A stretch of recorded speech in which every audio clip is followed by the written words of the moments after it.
We're now at 21,000 students. We are primarily an undergraduate university. Matter of fact, if you know anything about our history and our origins, in 1911 we were formed as a teacher training college, a normal school. And the General Assembly basically split up 3 of these schools. One in East Tennessee, which is East Tennessee State University in Johnson City. One in West Tennessee, which is now the University of Memphis, and then MTSU. So in 2017, we used to be a part of the Tennessee Board of Regents system, but in 2017, we were, the Governor Haslam passed something called the Focus Act, which allowed the 6 universities of the Tennessee Board of Regents to become autonomous, which we call locally governed institutions, with our own board of trustees. Steve Smith is our chair. He's been our chair since our board's been created. And proud to say that we are the largest of the 6 locally governed institutions. There's the whole University of Tennessee system, which you guys are aware of. They're orange, and we're poaching in their territory right now, and they're not very happy with us. We've done that growth primarily through a couple of things.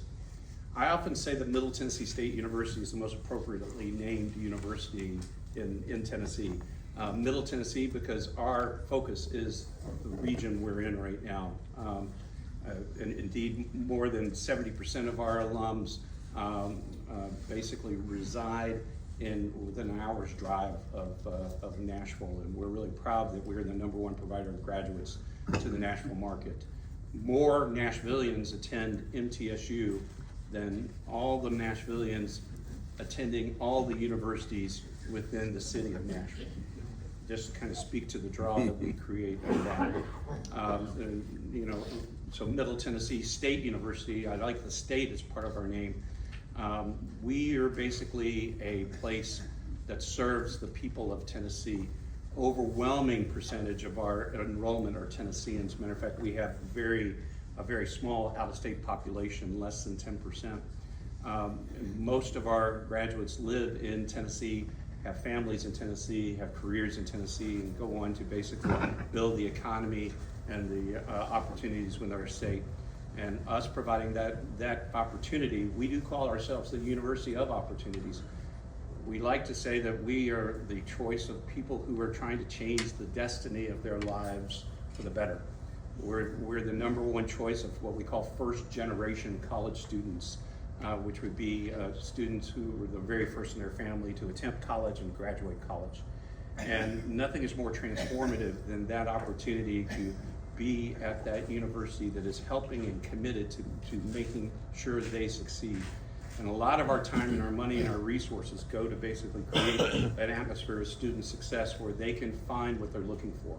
So we're really proud of that. We also look like Tennessee. If you were to do a cross-section of what Tennessee looks like and go to our campus, we're a microcosm of the state. And so we do have students from all 95 counties in Tennessee, but boy, we really focus in on that sweet spot of Middle Tennessee, and we're proud to be that opportunity, University of Opportunity for folks here. So our growth is primarily through signature programs, and indeed, if Dr. Murphy were here, he'd talk to you about some of those signature programs that have a great impact not only in the state of Tennessee, but the nation and the world. Our #1 major is aerospace, and specifically flight training. Matter of fact, it's not widely known by a lot of folks at Murfreesboro. Straight enough, outside Murfreesboro, it's getting very, very well known that we are 6% of our enrollment are in aerospace. We have a fleet of more than 50 aircraft, and as a matter of fact, our growth has gotten so great that we're relocating our flight training from the city airport here in Murfreesboro to a facility that the state is constructing for us, costing about $100 million in the city of Shelbyville. So we're really excited about that. You'll hear news about that groundbreaking happening in about 4 to 6 weeks. And that's going to be a major, major project for the city of Shelbyville, but also MTSU, because it's going to allow us to basically have that room to grow. That program is just expanding like crazy. Delta Airlines, Southwest Airlines have both invested in our training program where they get first crack at our most promising graduates They're able to come to campus, identify them by the end of their sophomore year, the start of their junior year. If accepted in those programs, they're fast-tracked for jobs in Delta and Southwest, and that allows them to be basically first in line when they get seats at the regional airports, airlines, and of course in the big cockpits as well. That cuts about a year to a year and a half of time off of that. The advantage for the airlines is they get their choice of the great people. Our recording industry program gets a lot of attention. We'll be heading back to the Grammys for the 10th year in a row. There was a little COVID gap in there where we're going to celebrate the success of our alums.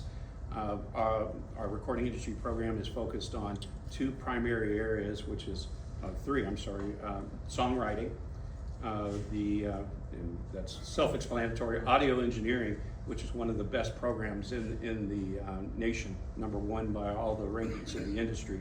And that's basically the mechanics of putting together a sound recording. And of course, actual media management, recording industry management, where you learn to promote and be more of an entrepreneur of your career, but also the career of others. So the Grammys get a lot of attention because we've got a lot of performers and engineers that receive honors at the Grammy. You've probably heard of Chris Young, you've probably heard of Hardy, you've probably heard of Hillary Scott from Lady Antebellum, Mitchell Tenpenny. Basically, those I could go on and on. We've got several artists that are tied back to MTSU and are very proud of their connection with us. So being that proximity to Music City, our recording industry program just gets a lot of buzz and attention and noise. We've had some new facilities open up on campus that illustrate some of those signature programs. Our School of Concrete and Construction Management was the first in the nation to offer concrete industry management as a major. When it started early in President McPhee's tenure, there were a lot of universities that turned up their noses at that. They just said, well, isn't that cute? That's nice. They're going to teach them how to wear vests and hard hats and play with those little concrete mixer trucks.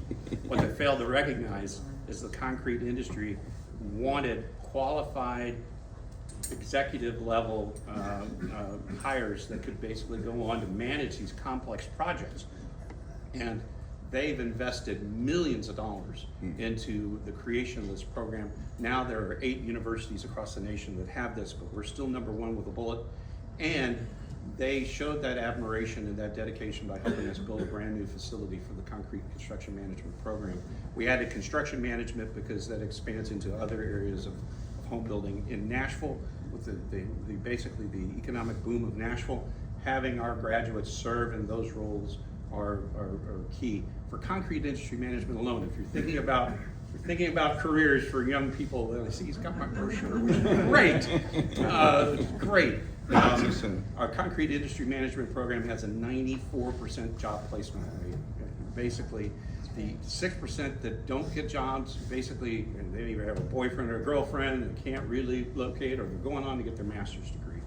And average starting salary at about $68,000. So we're really proud of the concrete industry management program. Mechatronics engineering, just opened a brand new building up for that. And that is basically the robotic process of manufacturing. How do you make machines that can do those processes in industrial production? We had great support from Nissan, other industries that are looking for these highly trained graduates. It's more than just learning how to work the machines, it's how to build the machines to create the things that they can do and maximize their potential. So it's an applied engineering program. We are not a full engineering school, but we are an applied engineering program, which means mechatronics. We teach you how to use and operate and design that element of engineering. And indeed, a lot of students start with their bachelor's degree in applied engineering and go on to fields in robotics, but some also go on to master's degree programs in engineering schools. Really excited about the opportunities that are coming forth in that. A few other things you may have heard about real fast, and I don't want to bore you with this long list of buildings and things we're doing, but we've got a lot of things. How many of you are MTSU alums? I know we've got a few here. We've got a few. If you haven't been back, oh, great. SC. Yeah. Oh, wow. All right. Long time ago. Wow. Good for you. So that's awesome. That is good for you. That's good for you. If you haven't been back on campus recently, you really should take a tour. And Keith can give you my name and number. I can put you on a golf cart and I can take you around, because the new construction and expansion is really just incredible. Every time somebody comes back and says, "Oh my gosh, I used to live," we were just talking around the table about Lyon Hall. These two lived in Lyon Hall. And my daughter, who's getting married on Saturday, lived in Lyon Hall. We keep buildings, and we keep those buildings going for a long time. So, but a brand new building that just came up online very recently is the Steve and Denise Smith Student Athlete Performance Center, which is going to be basically the first piece of a campaign we call Build Blue, that is focused on enhancing our athletic facility opportunities, but also transforming that into campus. If you know where Floyd Stadium is now, Murphy Center, they're just, those facilities that have served us very, very well, but we are going to be putting a lot more money into that, basically that area. The Performance Center, the Smith Center, was one of the first things that we put forth, tore down part of Floyd Stadium to create this opportunity for our athletes and modernize the stadium. More work about to be done in Floyd Stadium. Maybe a little bit more work on the football field itself, but I don't want to be a downer on that. We're about to announce soon how the state of Tennessee has been generous enough through the leadership of Governor Lee and our legislative delegation to give us almost $75 million to renovate Murphy Center. Now, here's one of the things about Murphy Center that maybe Don and Hannah can explain to me. I would have loved to have been around the table when they designed Murphy Center back in the late 60s and 70s. Do you know what it's missing? An elevator. And escalator. A front door. Oh. How do you get in Murphy Center? I mean, you go around. It's basically they have four seemingly equal entrances without any real front door. And to find the elevator, you got to pick which one. I don't know which one. I get lost at Murphy Center, and I've been there 15 years. So we're going to build a front door with an elevator and escalator. Nice. And that's going to be the number one thing that's happening there. We've already put money into a new sound system in there, a lot of enhancements, which is good because we're about to celebrate this season the 500th win of Lady Raider basketball coach Rick Insel. 500. That's awesome. Just incredible. If y'all know anything about Coach, he's just this amazing individual. His family, of course, Shelbyville icons, but also Middle Tennessee icons. So when's that going to happen? It's going to happen sometime between, December 10th and January 11th. It depends on how we do. But I don't remember her name, but I bet you Hannah remembers. We've got a 7-footer. Nicole. Yeah. I don't know her last name. So if you've seen the team photo, they're all tall, but it kind of goes like, whoo, like that. So, and we're looking forward to another great season with the women's basketball season also kicking off as well. But I do ask you to stay tuned and try to follow our win total, because when Coach does celebrate the 500th win, it's going to be a big historic event for MTSU and the Insel family, and couldn't come at a better time for such a great man and a great family that has served MTSU so very well. So Murphy Center renovation, Floyd Center renovation, and then very close to Murphy Center, matter of fact, right on that corner of Greenland and Middle Tennessee Boulevard, we're going to be building a new hotel. And we're very, very excited about that, a 75-bed hotel. I wish I could tell you, I know the name of the developer. Can't say it I yet. Can't give you the brand name. I can't. I had to sign a non-disclosure agreement, which kills me. But it is, because I'm a talker. I want to tell you. But it's going to be a fantastic opportunity, not only for us to basically attract more people to come to campus, for more events on our campus, but also really, really proud of this, our tourism and hospitality management program. Again, one of those signature programs I mentioned. Our students are going to be operating that as a working laboratory. So yes, it's going to be run by professionals, but they are going to basically have a student team that is basically at their disposal, and those students are going to get real world experience running that hotel and doing amazing things. So it's just going to create this amazing opportunity. I can't say this, although we haven't really announced it, but if you dig deep on our website, and I bet you Don knows this, before the federal government shut down, we got money for a pedestrian bridge to go over Middle Tennessee Boulevard, so the hotel's going to be across the street on the other side of the road. I think we call that the Woodfin lot. You all know, the Woodfin's there, now they're there, and so we've got it's in a parking lot. But that's going to be basically, that's going to create this walking opportunity for foot traffic. There's going to be some retail in that hotel, so it's going to enhance that corner. And Dr. McPhee has been working hard behind the scenes to call attention to the opportunity that will give the city of Murfreesboro. If you look at that space on Greenland, from Middle Tennessee Boulevard to basically Rutherford Boulevard, there are some things that if you look at those buildings and the use of those buildings, you think, wow, boy, could this be something better? And we're trying to get people to think about some of the vacant buildings there, trying to get people to think about some of the use of the buildings that are currently there. About if you've got a hotel here, you've got a renovated Murphy Center that's going to be more attractive now to concerts. Y'all remember what we used to be in concerts, right? Elvis played here 5 times. 5 times. Every major act of the 70s and the 80s came to Murphy Center because there was no other place in Nashville that could hold a large crowd.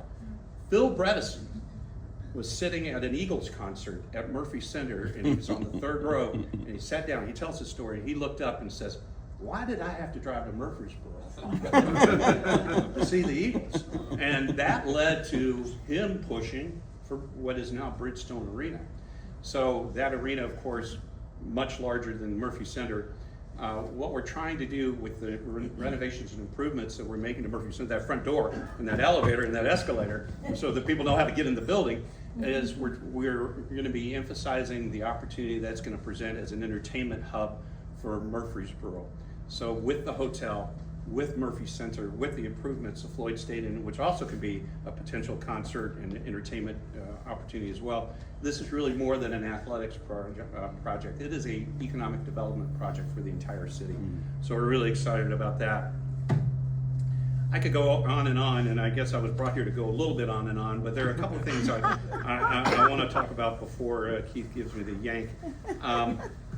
On your table is a flyer, and Keith, if you don't mind scanning this in with all your fun stuff here.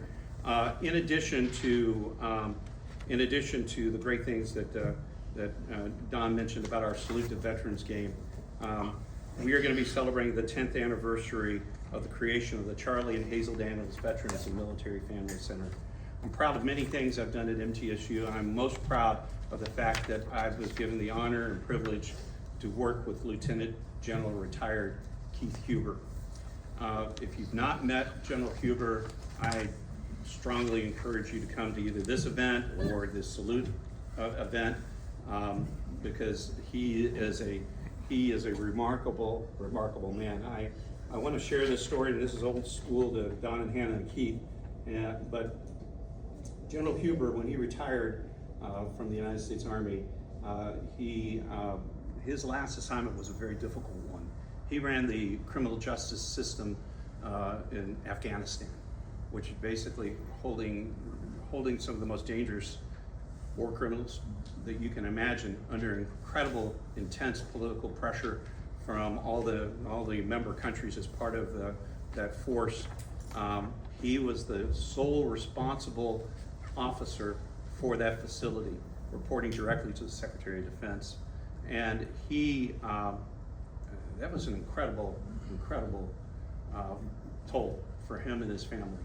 There are a lot of stories that he's also made me sign a non-disclosure agreement, but since he's retired, he was the longest serving Green Beret at the time of his retirement, 38 years, 14 as a general officer. When he tells you to keep a secret, you keep a secret. So that guy can do harm to you in ways that you'd never find out about. But when he retired, he picked Tennessee to live because of proximity to Fort Campbell, good low tax, you know, actually, no one's taking a tax. And then he made himself basically available to folks saying, hey, I'm here, I'm serve my country, serve the Army, I'm available. What would you like me to do? And so he reached out to all the university presidents in the area, and to be perfectly blunt, a couple gave him a little lip service, but nobody really responded except for Dr. McPhee. And Dr. McPhee invited him to a football game, and was so impressed with him, he basically said, General Huber, I need you to work at MTSU. I need your expertise to come tell me how to deal with our veterans and what to do. And he said, no. And so Dr. McPhee wasn't really used to people telling him no, so he just said it again and slower. You know? I don't think I made myself perfectly clear. And General Huber felt very strongly that his stars were not for rent or for sale. Not to be disparaging of others, but he just simply felt that was not his choice. So after the third inquiry, over 2 days, or maybe fourth, General Huber basically agreed to work as a consultant for 6 months and says, you don't know who your veterans are. You don't know what you're currently doing with your veterans now. You don't even know probably how many veterans you have. You know that they have benefits, and you're processing their benefits. And I know you appreciate those benefits, but you're not doing what you need to do for those veterans. And I haven't even studied your organization. So he comes in, working with a talented administrator named Dr. Hillary Miller. And they do a top-down diagnostic of what our veteran and military connected families look like at MTSU. Then further, he did a road trip. He went out to Arizona State at the Pat Tillman Center and other places that purported to have and do have veteran service centers. And he came back to President McPhee and with a pretty detailed report. Among them, though, was creating the Veterans and Military Family Center. If you ever have General Huber come out, I don't want to take all of his punchlines here, but he basically found in his tour of military and military family centers and veteran centers across the country at universities that they were essentially places where they had ping pong tables and pool, and they said, hey, you veterans can go there and do veteran things, you know, and nobody will bother you, and y'all just be off, you know, with yourselves. And he just couldn't believe that. I mean, it was just incredible what he found out. He basically found out that very few, if none, were doing anything that were basically devoted to making sure those veterans and military-connected students graduated and found jobs. They were really good about pool tables, but not those things. So General Huber told Dr. McPhee made another job offer, and he said, if you allow me to fulfill everything that I put in this report and let me do these things, I'll work for you. And thank God he did, because the Veterans and Military Family Center, the largest facility of its kind in the United States, more than just physical space, it's the mission that they serve. We serve through the Daniels Center. Not only are 1,300 military connected students, we serve any veteran, anywhere in the United States, regardless of their connection to MTSU, regardless. Boy, that took a lot of convincing for me. I just went, but I'm saying come to MTSU and you'll get all these great things. And he's going, that's not my mission, Andrew. My mission is to serve veterans. He, through his force of will and his connections, he allowed, he basically invited the federal and state governments to create embedded staff positions in the Daniels Center. We have 2 federal VA employees now and 2 state Veterans Affairs employees in the Daniels Center. So we're not just passing your call off to a 1-800 number, and Lord knows we're not passing it on to an organization that's going to take money from you to serve you. We are going to answer your questions, and he becomes the action officer of those veterans who are seeking us out. We get calls from overseas. They hear about this connection through Charlie Daniels. They've heard that we've helped veterans. We'll get calls day and night, and the general just works tirelessly to make that happen. One last thing, and then I'll move on this. Actually, two things. You good? Okay, man, I got hurry. So one of the things that we really stress in all of them, even civilians like me, is when we come out and we talk to people about the Daniel Center, and we talk about the opportunities we offer. I've been stunned in my encounter of how many veterans I've met that do not have their rating from the VA.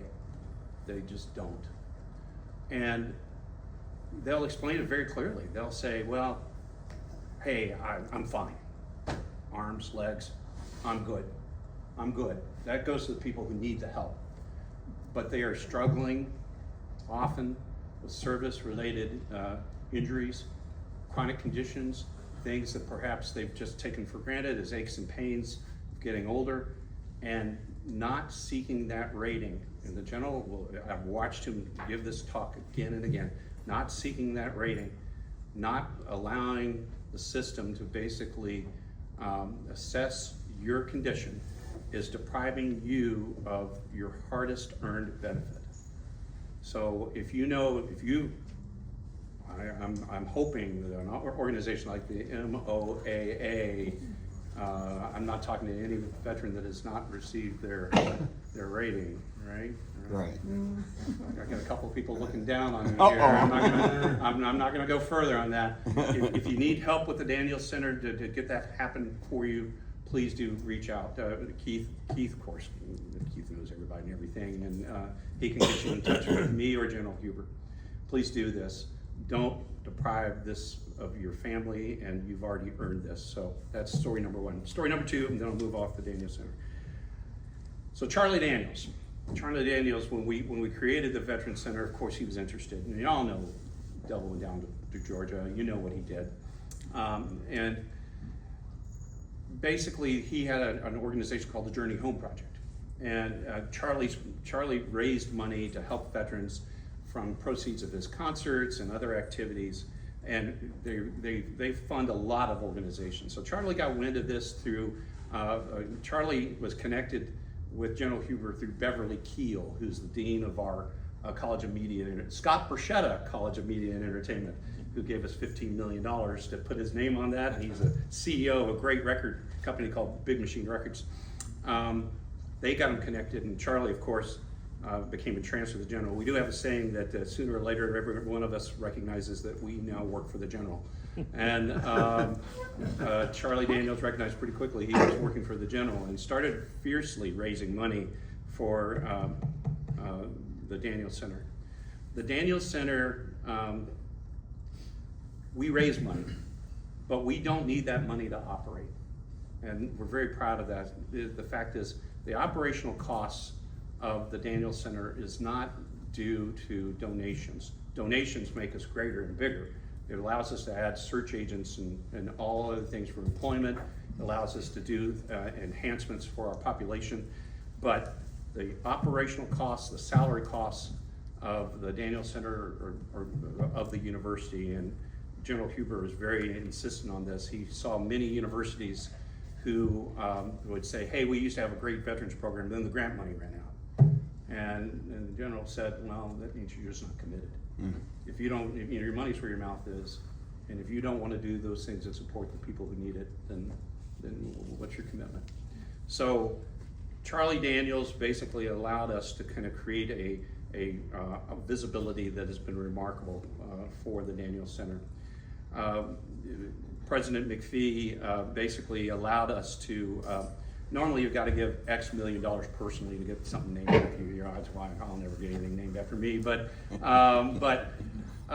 we were, because of his generosity, Charlie's foundation gave us $500,000, but he helped us raise millions more. We were able to name the Daniel Center after Charlie and Hazel.